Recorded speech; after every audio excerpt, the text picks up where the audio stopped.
जय हिंद, जय भारत। युग दृष्टा भगत सिंह की अमर क्रांति यात्रा के 46वें पड़ाव पर आप सबका स्वागत है दोस्तों।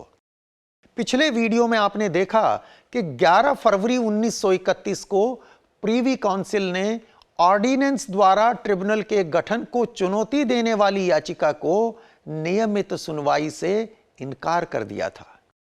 अब फांसी को रोकने के लिए भगत सिंह, राजगुरु और सुखदेव के पास केवल वायसराय के सामने दया याचिका दाखिल करने का ही विकल्प बचा था, और यह तो सूर्य के पश्चिम से उदय होने के समान था, क्योंकि भगत सिंह किसी के भी आगे अपने बचाव में दया याचिका दाखिल करें यह संभव नहीं था।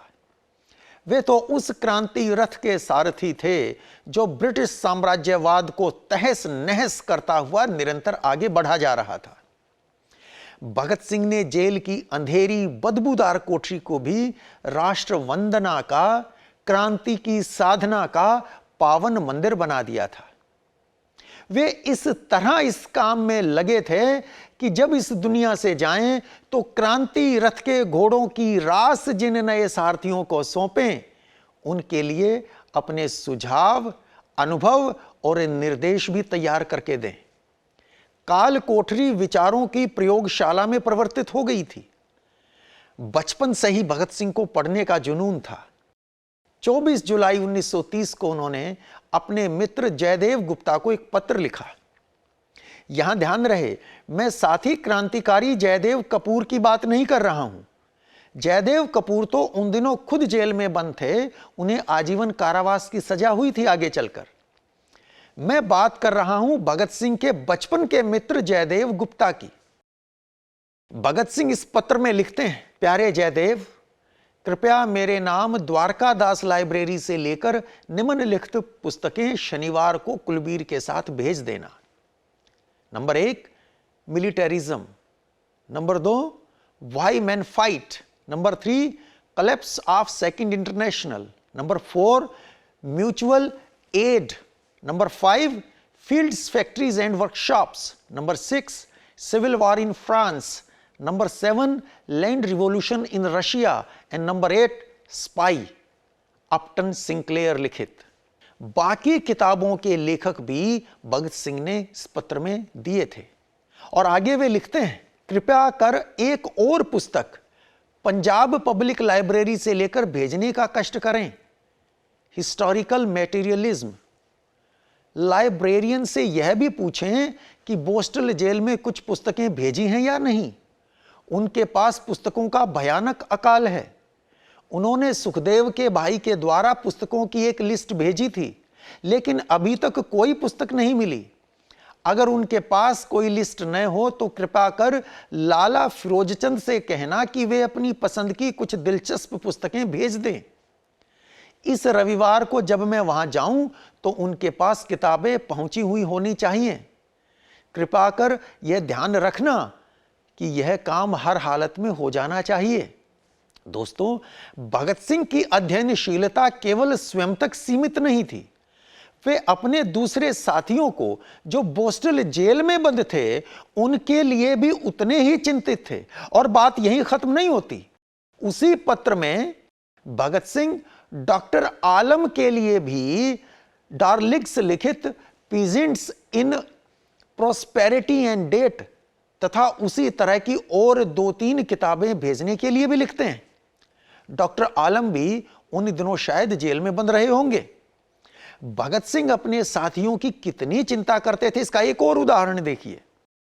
3 जून 1930 को जयदेव गुप्ता के ही नाम एक और पत्र में भगत सिंह लिखते हैं, प्रिय श्री जयदेव, कृपया मेरा हार्दिक धन्यवाद स्वीकार कीजिए कपड़े के उन जूतों और सफेद पॉलिश की शीशी के लिए जो आपने भेजे हैं। मैं आपको कुछ अन्य चीजें लाने को लिख रहा हूं। मुझे विश्वास है आप इसे महसूस नहीं करेंगे। कृपया देख लें कि क्या आप श्री बीके दत्त के लिए कपड़े का एक और जूता भेजने की व्यवस्था कर सकते हैं। साइज नंबर 7, लेकिन दुकानदार से वापसी की शर्त पर लेना, शायद इनके पैर में फिट न आए। यह बात मैंने अपने लिए लिखते समय ही लिखी होती, पर श्री दत्त का मूड उस दिन अच्छा नहीं था। लेकिन मेरे लिए इसे अकेले पहनना बहुत मुश्किल है, इसलिए मैं आशा करता हूं कि अगली मुलाकात के समय एक और जूता यहां होगा। साथ ही कृपया एक कमीज जिसका साइज छाती 34 और कमर 29 हो भेज दें। उस पर शेक्सपियरियन कॉलर हो और आधी आस्तीन हो, वह भी श्री दत्त के लिए। इस पत्र में भगत सिंह फारसी का एक कायदा उर्दू अनुवाद सहित भी मंगवाते हैं। यानी उन दिनों भगत सिंह जेल में फारसी भी सीख रहे थे। जयदेव को लिखे पत्र में भगत सिंह बटुकेश्वर दत्त को श्री दत्त कहकर संबोधित करते हैं, परंतु 17 जुलाई 1930 को बटुकेश्वर दत्त की बहन प्रोमिला को पत्र लिखते समय भगत सिंह बटुकेश्वर दत्त को बटू लिखते हैं। इससे पता चलता है कि भगत सिंह अपने साथियों के सम्मान को कितना महत्व देते थे। 16 जुलाई 1930 को बटुकेश्वर दत्त को सेंट्रल जेल लाहौर से बदलकर मुल्तान जेल भेज दिया गया था, परंतु भगत सिंह को इसकी जानकारी नहीं थी। इसी बारे में अगले दिन यानी 17 जुलाई को उन्होंने बटुकेश्वर की बहन प्रोमिला को पत्र लिखा। वे लिखते हैं, प्यारी बहन, कल बटू ने स्वयं तुम्हें पत्र लिखा था जिसमें यह सूचित किया था कि जब तक तुम्हें उसका दूसरा पत्र न मिले यहां मत आना। कल रात बटू को किसी दूसरी जेल में भेज दिया गया। इस समय तक हमें उनके स्थान के बारे में कुछ भी ज्ञात नहीं है। जो भी हो, मैं तुमसे प्रार्थना करूंगा कि तुम बनारस से लाहौर के लिए तब तक न चलना जब तक कि तुम्हें उनका पत्र न मिले। उनकी जुदाई मेरे लिए भी असह्य है। आज यह पहला दिन है जब मैं अपने को पूरी तरह उद्विग्न पा रहा हूं और मेरे लिए हर मिनट एक बोझ बन गई है। सचमुच एक मित्र से जुदा होना, जो मुझे सगे भाइयों से भी अधिक प्रिय है, बहुत दुखद है। खैर, हमें यह सब शांति से सहना है। मैं तुमसे धैर्य रखने की प्रार्थना करता हूं। हौसले से काम लेना, घबराना नहीं, इसी में से कुछ अच्छी बात निकलेगी। दोस्तों, बीके दत्त की बहन को लिखा यह पत्र दिखाता है कि भगत सिंह बटुकेश्वर दत्त से कितना प्यार करते थे और साथ ही उनके परिवारजनों की भी कितनी फिक्र करते थे। 7 अक्टूबर 1930 को मुकदमे का फैसला आता है। उसके बाद भगत सिंह बटुकेश्वर दत्त को एक और पत्र लिखते हैं। तब तक उन्हें पता चल गया था कि उनका प्यारा दोस्त बटू मुल्तान जेल में बंद है। भगत सिंह लिखते हैं, मुझे दंड सुना दिया गया है और फांसी का आदेश हुआ है। इन कोठरियों में मेरे अतिरिक्त फांसी की प्रतीक्षा करने वाले बहुत से अपराधी हैं। ये लोग यही प्रार्थना कर रहे हैं कि किसी तरह फांसी से बच जाएं, परंतु उनके बीच शायद मैं ही एक ऐसा आदमी हूं जो बड़ी बेताबी से उस दिन की प्रतीक्षा कर रहा हूं जब मुझे अपने आदर्श के लिए फांसी के फंदे पर झूलने का सौभाग्य प्राप्त होगा। मैं खुशी के साथ फांसी के तख्ते पर चढ़कर दुनिया को यह दिखा दूंगा कि क्रांतिकारी अपने आदर्शों के लिए कितनी वीरता से बलिदान दे सकते हैं। यहां तक तो भगत सिंह अपनी बात कह रहे थे, परंतु इसके बाद अपने बटू को अपना अनमोल संदेश देते हैं और लिखते हैं, मुझे फांसी का दंड मिला है और तुम्हें आजीवन कारावास मिला है। तुम जीवित रहोगे और तुम्हें जीवित रहकर दुनिया को यह दिखाना है कि क्रांतिकारी अपने आदर्शों के लिए केवल मर ही नहीं सकते, बल्कि जीवित रहकर हर मुसीबत का मुकाबला भी कर सकते हैं।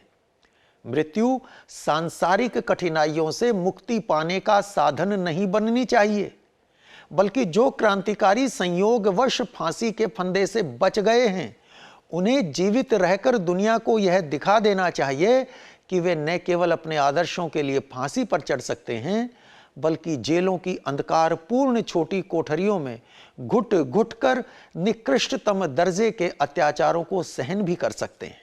भगत सिंह के लिखे ये पत्र उनकी दृढ़ मानसिक शक्ति के उत्कृष्ट उदाहरण हैं। एक और वानगी देखिए। एक समय ऐसा आया था जब सुखदेव जेल के कष्टों से निराश होकर आत्महत्या करने की सोचने लगे थे। उन्होंने बोस्टल जेल से भगत सिंह को इसके बारे में पत्र लिखा, जिसके जवाब में भगत सिंह ने सुखदेव को लंबा पत्र लिखा। भगत सिंह के उस पत्र के कुछ अंश देखिए। वे लिखते हैं, आत्महत्या एक घृणित अपराध है। यह पूर्णतः कायरता का कार्य है। क्रांतिकारी का तो कहना ही क्या, कोई भी व्यक्ति ऐसे कार्य को उचित नहीं ठहरा सकता। आप कहते हैं कि आप यह नहीं समझ सके कि केवल कष्ट सहने से आप अपने देश की सेवा किस प्रकार कर सकते हैं। आप जैसे व्यक्ति की ओर से ऐसा प्रश्न करना बड़े आश्चर्य की बात है, क्योंकि नौजवान भारत सभा के ध्येय सेवा द्वारा कष्टों को सहन करना एवं बलिदान करना को हमने सोच समझकर कितना प्यार किया था। मैं यह समझता हूं कि आपने अधिक से अधिक संभव सेवा की है।